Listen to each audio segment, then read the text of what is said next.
Hey, what's up? It's Plate Savage, and another Nightreign trailer came out, and I thought I'd react to it. It's called the launch trailer, so I did go over the previous two trailers.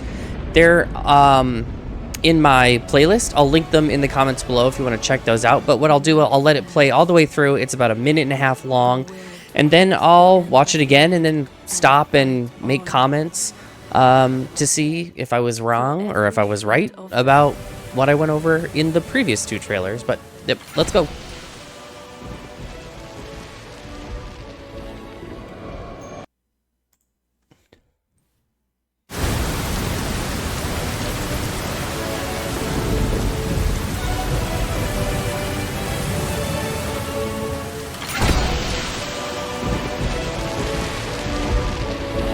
The music, my God.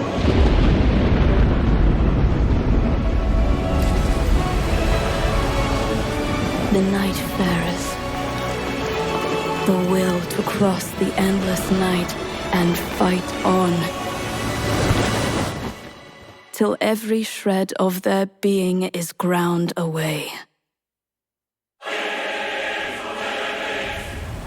Oh, it's Revenant. And Revenant is a spirit tuner, confirmed. Done. I called it.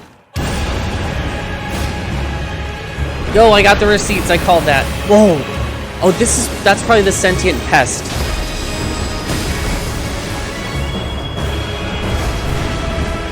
Oh, it's a whole city. Yo.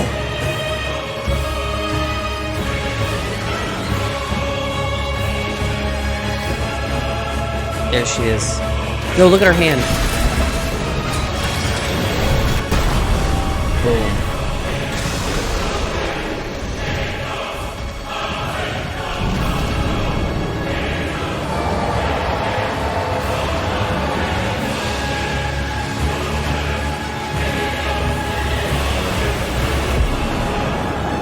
Oh. What the? May 30th. Jeez. Oh my God. I called the Revenants a spirit tuner. I mean, from what I can tell. Let's get into this. Okay, so let's just start from the top here. I'm so pumped. Okay, so when I was looking here, this is the battlefield. I think they're just in Limveld, I'm assuming. Oh, let me turn it back up. What am I doing?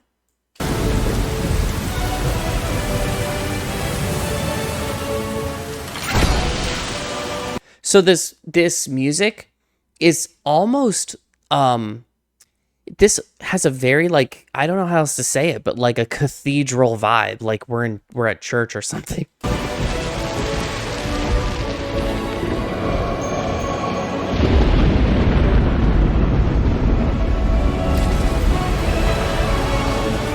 The Nightfarers. The will to cross the endless night and fight on. Till every shred of their being is ground away. So it says every shred of your being is ground away.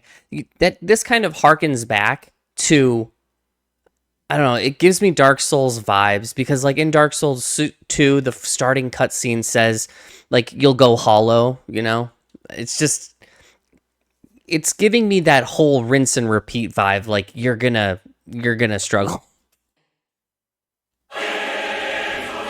Okay, here it is. Check it. Okay, so look what happened. She strummed her harp, and this appeared.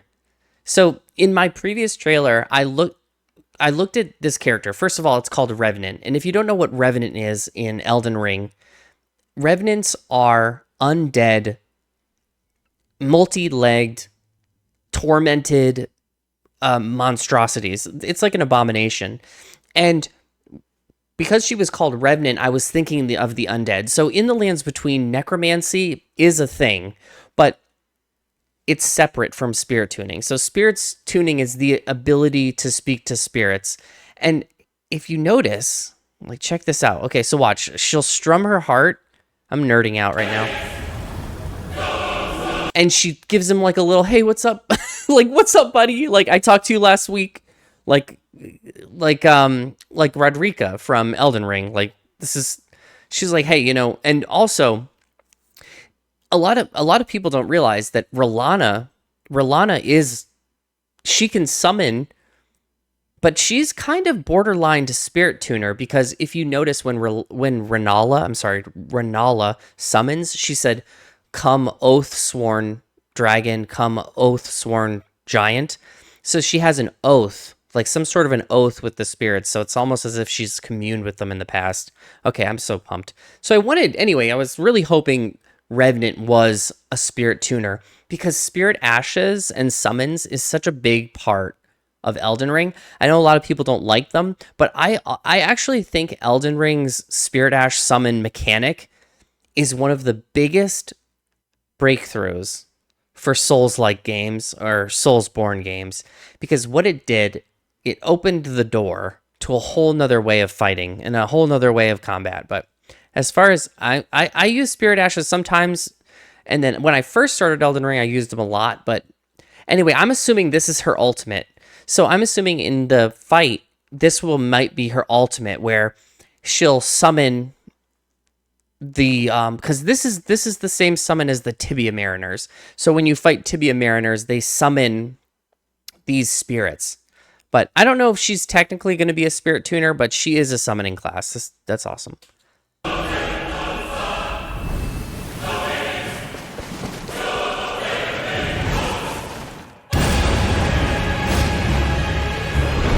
Okay, yeah, in my last review, I kind of saw there was a monster called the Sentient Pest, and this gives me big pest vibes. Like, this is like Moonlight Butterfly's best friend. So it's cool that these are kind of like a pair. See, it's almost like they're, like, it's one boss. Like, I don't think these are separate bosses, but it seems to me like the butterfly, and this is kind of like, quote unquote, the butterfly's horse.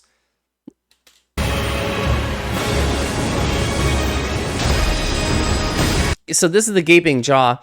But you know what's really weird? The sound that just played, that's the Placidusax nuke attack sound, which is funny. It's an incredible sound, though.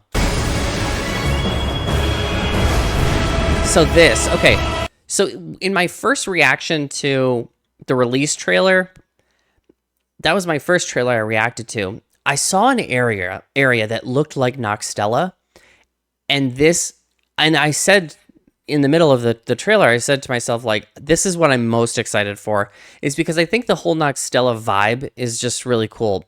And I'm getting that vibe specifically because of these like scrolling designs, very, very similar. And I'm not sure, but this white flame looking thing here, like all of the flames in Noxtella are like white. Like, it's Ghost Flame. So in Noxtella, it's either Noxtella or one of the other ones that you actually find the Ghost Flame torch. Oh my god, are you kidding me? Like, running around this is gonna be ridiculous.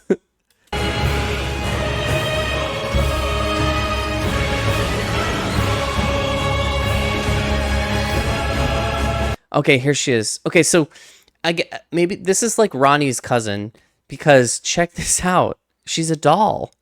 She's an animated doll. So maybe she's a spirit herself. So maybe that's why she can speak to spirits. So maybe like there's kind of on the same wavelength of Ronnie, where in Elden Ring, Ronnie slew her own flesh so that way she could hide from the two fingers. And the way she did that is she,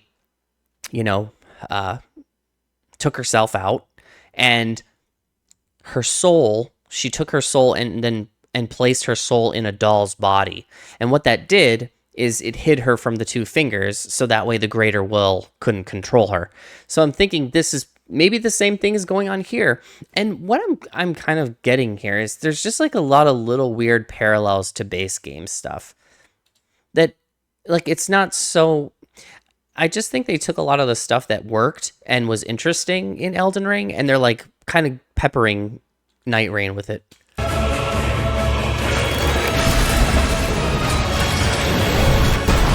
And like, I was going over this in the overview trailer. They show this ultimate like in every trailer. because I'm telling you, this is the most satisfying ultimate I've experienced. You know what's really creeping me out though right now is the bottom of the sword handle is giving me like weird, creepy idol vibes. Oh yeah, so this is the Executor's. I hope I'm saying that right. This is the Executor's ultimate. I saw this in action because there was recently an event that Red Bull put on, and a lot of big streamers were part of it, and they were messing with the Executor, and this is his ultimate. Okay, and this boss is the Fissure of the Fog, and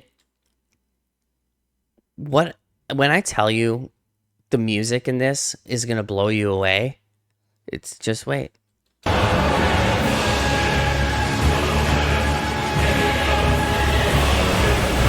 So in my first reaction to the release trailer, I was commenting how the Elden Ring here is covered up in that coral kind of like fibrous structure. That's kind of this fibrous stuff is all over the place in Limveld.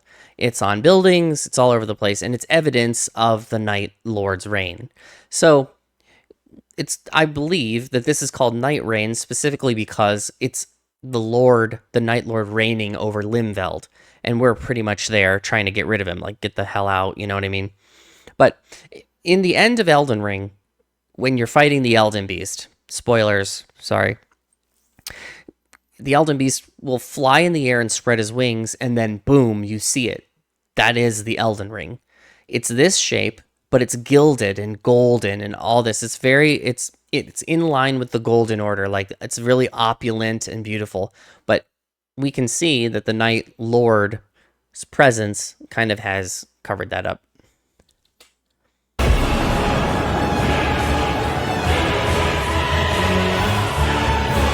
So the release is all over the place. You know, it's going to be released different like platforms throughout, but I believe that we're going to be dealing with, I think, a PC release on the 29th, because I know coming up, it's only a couple days that it's going to be, you know, out, but a bunch of different things I was hoping for came true. And then also, I feel kind of, the one thing that I was harping on in my last reaction was that there was only one map, because I really thought that Limveld was going to randomize kind of very similarly each time, and I was totally wrong. After seeing this, my thing is, I was like, why didn't they show some of this stuff earlier on? Because I think it would have quelled a lot of people's concerns, especially with the replayability of this. Like, I hear a couple people saying things like, you know, oh, it's going to die out really fast and all this stuff. Like, it's going to have a big launch and then it's going to be like, you know, an afterthought. Whereas a lot of, you know, FromSoft games, they have like a really long lifespan. And people are kind of like concerned that this one's going to die out. I don't think that's the case, especially seeing something like this. Because I was really saying, like, oh my goodness, like, it's just Limveld? What the heck? Because I think I spent a little, and I'm not exactly the marketing demographic, so when big companies market their product, they assume somebody's going to see maybe one or two parts of the marketing. They're not gearing their marketing strategy around people looking at every single trailer, every single piece of promotional stuff like me. So for me, I'm definitely on a different wavelength when it comes to it, but I don't know. I feel like they should have led, maybe not with images like this, but give us a little more of an idea, because when they did the test, the play test or whatever, the network test, the way the map randomized, it barely randomized. It was just these small camps within Limveld that changed. So like you'd get in Limveld, and maybe there would be like a Deathblight camp rather than, you know, like a Godric Knight camp. It wasn't huge, you know, swaths of areas like entire castles that take up huge parts of the map. But what I'm thinking is there's in each map there seems to be some kind of a change that makes it assimilate to the boss you're fighting. So like in the event that I was seeing, the event that I saw, that Red Bull event, they were doing the Fissure of the Fog, and the foliage in Limveld was all kind of, it looked snowy, and it kind of fit. It fit with the aesthetic of the Fissure of the Fog, because he's a big, like winter, frost, all that stuff.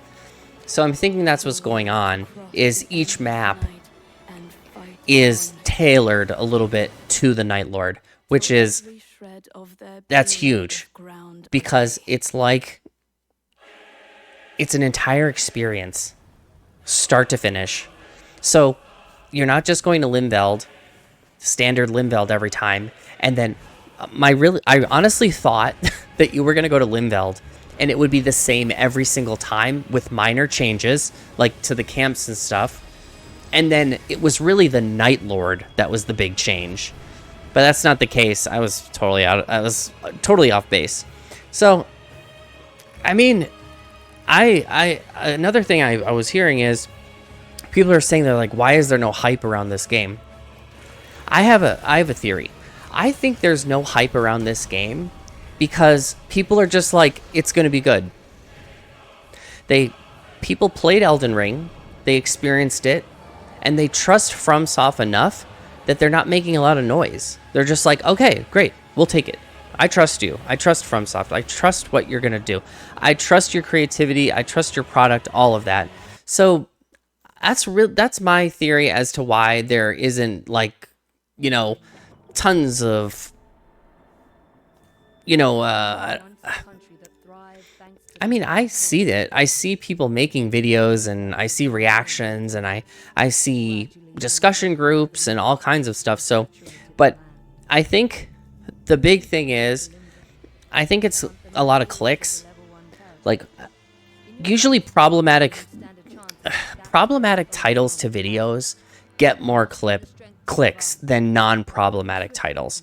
So they're going to write things like, the title of the video is going to be Nightreign seems boring, or, why isn't there any hype against Nightreign or something. They're going to write a title that is eye-catching, so that way they can just get people to click their video, you know what I mean? To get their analytics up and all that stuff.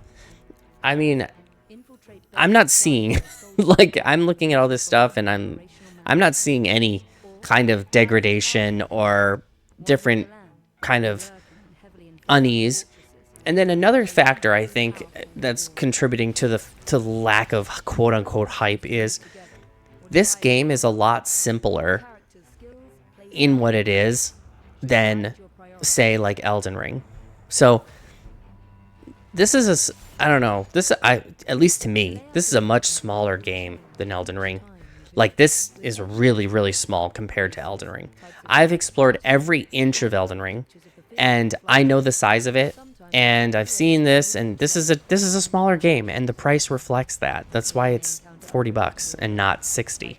So, I don't know. I think this is more akin to Shadow of the Erdtree size, where if you think about it, Shadow of the Erdtree really has, I mean, I can't think of it offhand, but I don't know how many remembrance bosses there are, like 7, 8, but I think it's more akin to that. So from a size comparison, it's just a lot less information, so there's less to talk about. And then again, I think the biggest reason why a lot of people not as many people are kind of talking about it is I think they just trust FromSoft. They see it, they're like, great, it says Elden Ring. If it has the name Elden Ring in it, I recognize that. That's how simple it is to most people. Like, if a lot of people aren't super fans. They see a title, they know it, they trust it, and then they're going to buy it. It's just like they go to the grocery store. They're like, okay, I like that cereal. That's the brand. I like it. They pick it off the shelf. I think that's a big thing. I think that's what's going on right now with Nightreign.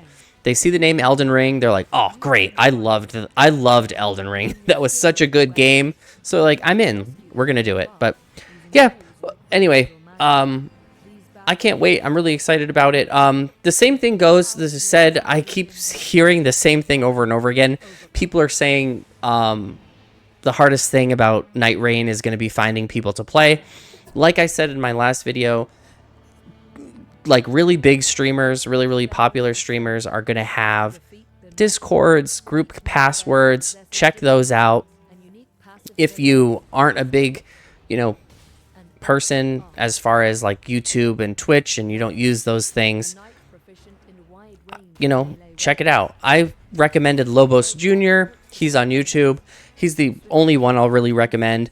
And then, because I'm just not that familiar with the other ones, nothing against any of the other ones, but Lobos Jr. is the one I know has a pretty solid group, and then they use a group password. So, I already, what do you call it? I pre-ordered the game. You get like an emote, and then also you can buy the game with a DLC included. So like, I don't know if that was my big question. I was like, okay, so if you pre-order with the DLC content kind of pre-ordered, is it like at a discount? And I'm like thinking to myself, I guess that makes the most sense, but I'm not really sure. But what else? Did I have anything else to say? Whatever. It's out in 2 days. I can't wait. But yeah, if you like my reactions, feel free to subscribe. Most of my content is long form playthrough content of Elden Ring, and then I sprinkle like a little bit of variety here and there. But thanks for watching this video, whoever did. But adios, be well, don't take life too seriously, and I'll see you in the next one.